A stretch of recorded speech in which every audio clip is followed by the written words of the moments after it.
ଭାରତୀୟ off spinner Ravichandran Ashwin Big Bash League 15ରୁ ଓହରି ଯାଇଛନ୍ତି। ଆଘାତ ଯୋଗୁଁ ଅଶ୍ୱିନ୍ ଏହି ନିଷ୍ପତ୍ତି ନେଇଥିଲେ। ଚେନ୍ନାଇରେ ତାଲିମ ନେବା ସମୟରେ ଅଶ୍ୱିନ୍ଙ୍କ ଆଣ୍ଠୁ ଆଘାତ ଲାଗିଥିଲା। ରବିଚନ୍ଦ୍ର ଅଶ୍ୱିନ୍ ଇତିହାସ ରଚିବାରୁ ବଞ୍ଚିତ ହେଲେ। ସେ ବିଗ୍ ବ୍ୟାଶ୍ ଲିଗ୍ରେ ଖେଳିବା ପାଇଁ ପ୍ରଥମ ଭାରତୀୟ କ୍ରିକେଟର ହୋଇଥାନ୍ତେ। ଅଶ୍ୱିନ୍ ବିବିଏଲ୍ରେ ସିଡନୀ ଥଣ୍ଡର ସହିତ ଚୁକ୍ତି କରିଥିଲେ। ପୂର୍ବତନ ଖେଳାଳି ଡିସେମ୍ବର 14ରୁ ଆରମ୍ଭ ହେଉଥିବା ବିବିଏଲ୍ରୁ ଓହରି ଯିବାର ଘୋଷଣା ଏକ ସୋସିଆଲ ମିଡ଼ିଆ ପୋଷ୍ଟ ମାଧ୍ୟମରେ କରିଥିଲେ।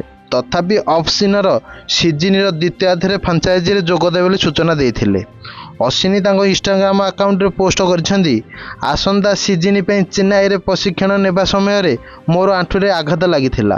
ମୋତେ ପ୍ରକ୍ରିୟା ଅନୁସରଣ କରିବାକୁ ପଡ଼ିବ, ଯାହାର ଅର୍ଥ ହେଉଛି ମୁଁ ବିବିଏଲ୍ 15ରେ ଅଂଶଗ୍ରହଣ କରିପାରିବି ନାହିଁ। ଏହା କହିବା କଷ୍ଟକର, କାରଣ ମୁଁ ଏହି ଗୋଷ୍ଠୀର ଅଂଶ ହେବାକୁ ଏବଂ ଆପଣଙ୍କ ସାମ୍ନାରେ ଖେଳିବାକୁ ଉତ୍ସାହିତ ଥିଲି।